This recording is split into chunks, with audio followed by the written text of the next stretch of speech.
प्रणाम।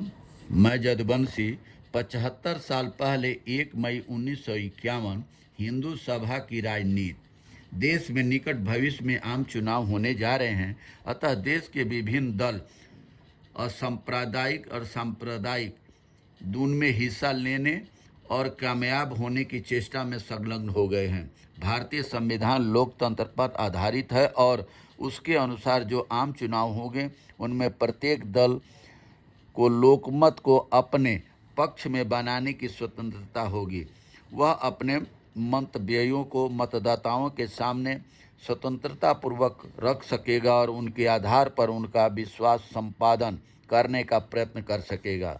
भारतीय संविधान ने चुनावों की सांप्रदायिक प्रणाली को खत्म कर दिया है। अब चुनाव में खड़े होने वाले उम्मीदवार को अमुक निर्वाचन क्षेत्र में रहने वाले सभी जातियों के मतदाताओं का समर्थन प्राप्त करना होगा। किसी एक जाति विशेष के हितों की दुहाई देकर कोई उम्मीदवार कामयाब होने की आशा मुश्किल से ही कर सकेगा। जातिगत आधार पर पार्टियों का निर्माण भारतीय संविधान की भावनाओं के विरुद्ध है, भले ही कानूनी रूप में इसमें कोई बाधा न हो। देश स्वतंत्र हो गया और उसकी राजनीतिक भूमिका बदल चुकी है, किंतु हिंदू महासभा का पुराना दृष्टिकोण अभी नहीं बदला है। यह हम अनुभव से जान चुके हैं कि सांप्रदायिक संस्थाओं के राजनीति में टांग अड़ाने से बिगाड़ पैदा होता है।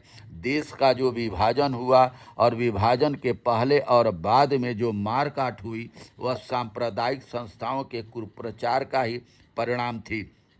विभाजन के बाद मुस्लिम लीग मृत प्राय हो गई है और जो मुसलमान भारत में रह गए हैं उन्होंने अनुभव कर लिया है कि जातिगत आधार पर पृथक राजनीतिक मंच कायम रखना उनके लिए अहितकर होगा।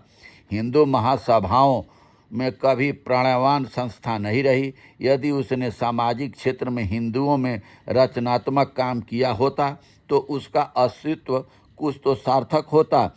हिंदू समाज में छुआछूत, बाल विवाह, पर्दा, जात भेद आदि की सामाजिक बुराइयां फैली हुई हैं। उन्हें दूर करने में वह अपनी शक्तियों का उपयोग कर सकती थी, किंतु उसके नेता राजनीतिक मैदान में खेलने का लोभ संवरण नहीं कर पाए। राजनीतिक सत्ता प्राप्त करने का मोह हिंदू महासभा को जीवित रखे हुए हैं और महासभाई नेता उसकी मुर्दा नसों में नया जीवन फूंकने की चेष्टा करते रहते हैं। जैसे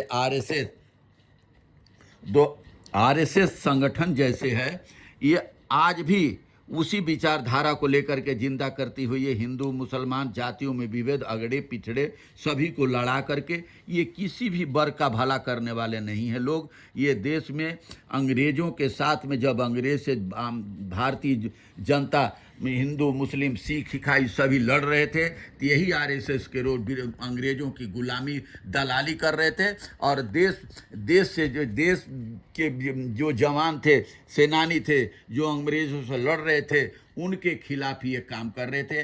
आज यही लोग अपने को दूध के धुले और देशभक्त बतलाते हैं और जितने भी अपने समाज के लोग हैं इन्हीं को आपस में आज भी लड़ाने का काम कर रहे हैं। बहुत बहुत धन्यवाद। नमस्कार, प्रणाम।